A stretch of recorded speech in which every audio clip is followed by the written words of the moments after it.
Hello दोस्तों, फिर से आपका स्वागत है आपके यूट्यूब चैनल में।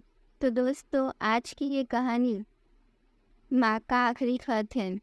माँ पर लिखी कई कहानियों की तरह ये छोटी सी कहानी, जिसका शीर्षक है माँ का आखिरी खत, आपको भावुक कर देगी।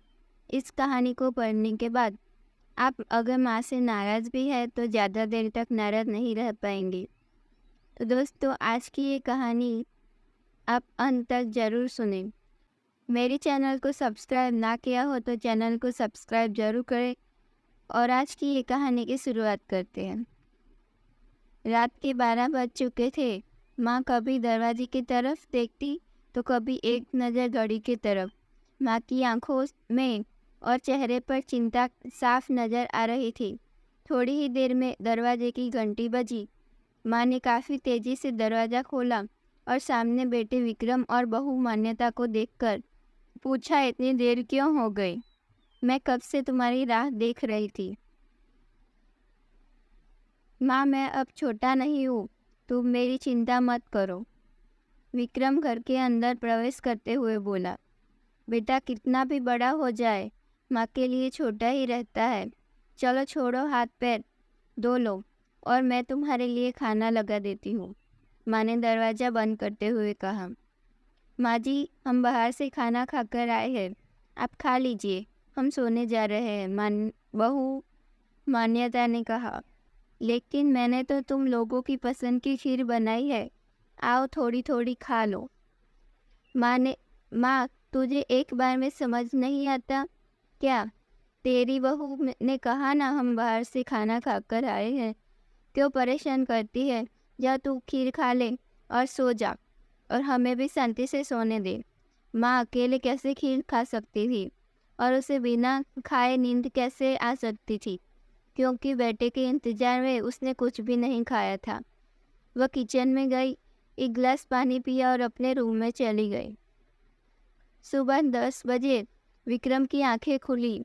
बाजू में मान्यता अभी सो रही थी। विक्रम हॉल में आया तो लैपटॉप के पास रखी एक चिट्ठी पर उसकी नज़र पड़ी। यह चिट्ठी किसकी हो सकती है, यह देखने के लिए उसने चिट्ठी खोलकर पढ़ना शुरू किया। मेरे लाल, तू सोच रहा होगा कि एक ही घर में रहते हुए ये चिट्ठी क्यों मैं तुम्हें बोलकर भी ये बता सकती थी। हाँ, बता सकती थी, अगर तू मेरी बातें सुनना चाहता तो।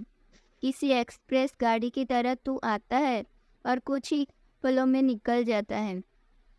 खैर वो सब जाने दो, कल तुम्हारा जन्मदिन था इसलिए मैंने खीर बनाई थी। सोचा कम से कम आज के दिन साथ में खाना बैठकर खाएंगे, मगर यह बात बोल गई थी कि मेरा बेटा बड़ा हो चुका है, तो अपने दोस्तों के साथ पार्टी करके खाना खाकर आया। चलो, मुझे इस बात की खुशी ही हुई। मेरी दवाइयाँ ख़त्म हो गई है। मैंने कुछ दिनों पहले तुझे दवाई की एक चिट्ठी दी थी, अगर वक्त मिले तो वह दवाई मुझे लाकर देना, मुझे थोड़ी राहत हो जाएगी। विक्रम को याद आया कि 4-5 दिन पहले माँ ने एक दवाई की चिट्ठी दी थी। उसने अपने ऑफिस के बैग में जाकर चिट्ठी को तलाशा और उसे खोलकर देखा।